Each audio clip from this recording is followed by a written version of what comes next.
There's a strange and disorienting silence that comes after the storm.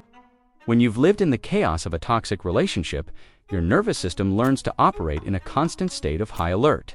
The noise of walking on eggshells, the static of anxiety, the loud crashing waves of someone else's moods, that becomes your normal. And when it's gone, the quiet that follows is not peaceful. It is deafening. It's a landscape of emotional wreckage that you must now navigate alone. And the person you were before the storm seems like a stranger, a ghost from another lifetime. You might feel lost and confused and disconnected from your own emotions. You might feel like you're losing your mind. But this is not true. You are not broken. You are healing. This is what it looks like to have your soul stitched back together. It's not always pretty, but it's beautiful. Leaving a toxic relationship is not an event. It is the beginning of a complex, often painful, and profoundly courageous journey of excavation. You are not just recovering from a breakup, you are recovering from a siege on your own reality, a slow erosion of your sense of self. And in the aftermath, your heart and mind will send you those confusing, contradictory, and often frightening feelings that are the language of your healing. It is so tempting to ignore them, to push them down, to believe you should just be over it. But these feelings are not the problem. They are the map. They are the breadcrumbs leading you back to yourself. Do not ignore them. Let's together hold a gentle light to 7 of these sacred, painful feelings and understand the truth they are trying to tell you. The first feeling you must not ignore is a profound, confusing, and gut-wrenching grief. This is perhaps the most bewildering feeling of all. Why would you grieve someone who hurt you? Why would you mourn a relationship that broke you? The world tells you to be relieved, to celebrate your freedom. But your body, your heart, they know a different truth. You are not just grieving the person they were. You are grieving the person you thought they were. You are grieving the future you built in your mind, the potential you fell in love with, the dream that died a slow and painful death. You are also grieving the parts of yourself you lost along the way: your innocence, your trust, your lightheartedness. This grief is often amplified by something called a trauma bond, a powerful, addictive attachment forged in a cycle of abuse and intermittent kindness. Your brain became addicted to the highs of the good moments, the apologies, the honeymoon phases, making the withdrawal feel like a chemical and spiritual agony. Do not be ashamed of your grief.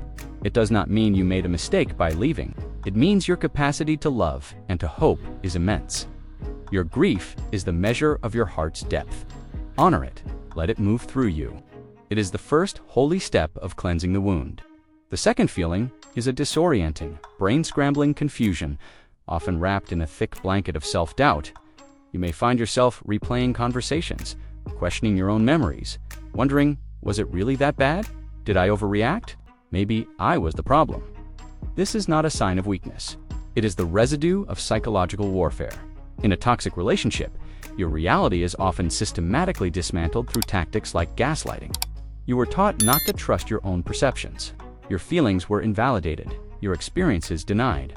This creates a state of cognitive dissonance, the mental stress of holding two contradictory beliefs. I know they hurt me, but I love them, and they said they loved me. Your brain is struggling to reconcile these truths. After you leave, this confusion is the echo of that battle. It is your mind trying to find solid ground after the very foundation of your reality was shaken.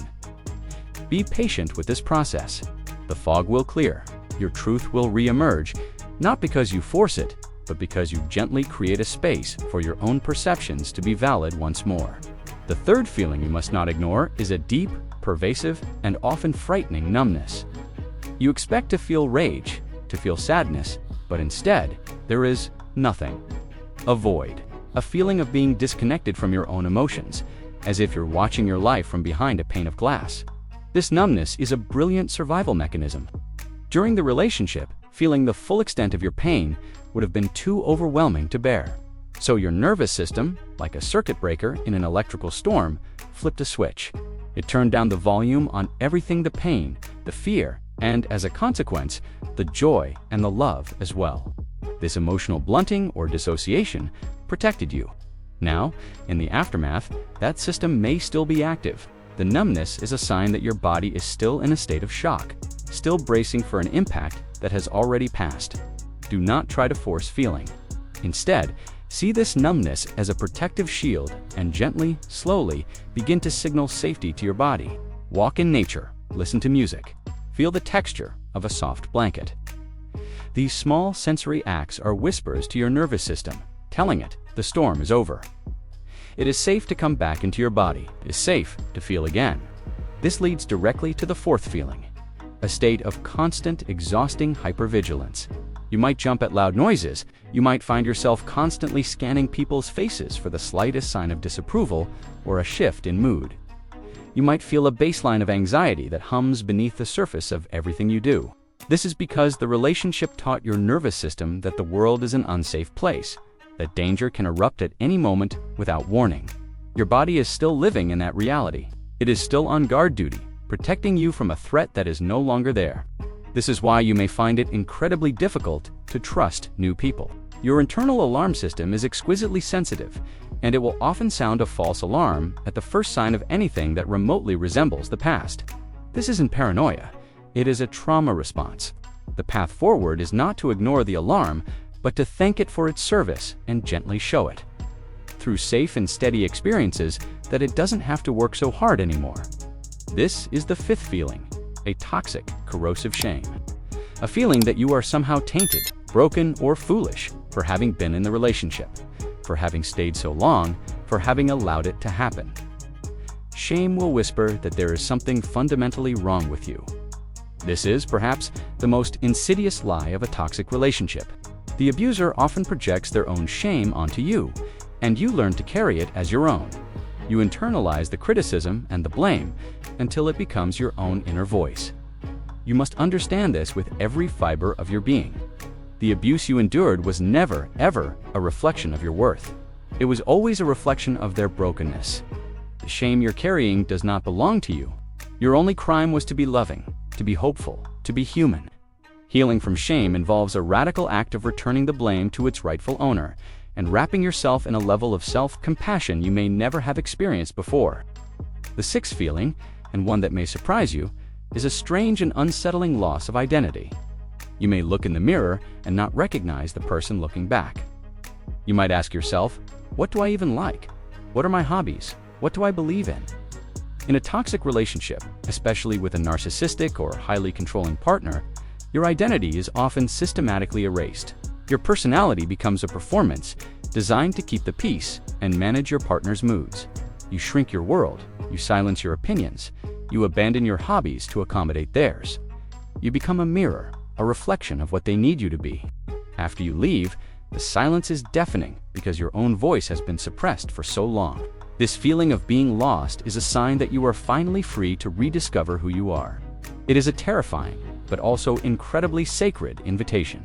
It is a chance to pick up the pieces, not of who you were, but of who you have always been underneath it all, and to consciously and lovingly build a self that is authentic, sovereign, and true. And finally, the seventh feeling you must not ignore is a tiny, fragile, and often terrifying flicker of hope. It may feel like a betrayal to the grief. It may feel foolish after all the pain, but it will be there. A moment where a song sounds beautiful again. A moment where you laugh, truly laugh, with a friend. A moment where you imagine a future, and for a split second, it doesn't feel heavy with dread. This hope is the green shoot pushing its way through the concrete of your pain. It is the proof that your spirit was never broken, only buried. Do not dismiss it. Nurture it.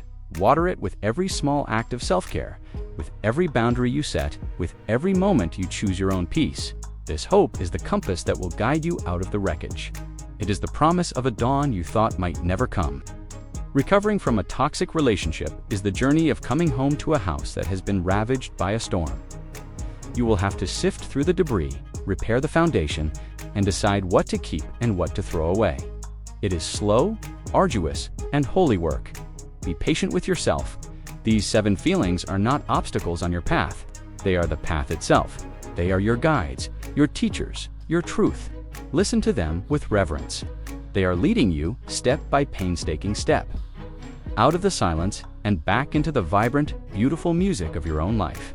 If this story spoke to you, know that you are part of a vast community of survivors who understand. Sharing your experience, even in a small way in the comments, can be a powerful act of breaking the silence. And if you wish to continue on this healing path with us, please consider subscribing. You are so much more than what happened to you. Your true life is waiting.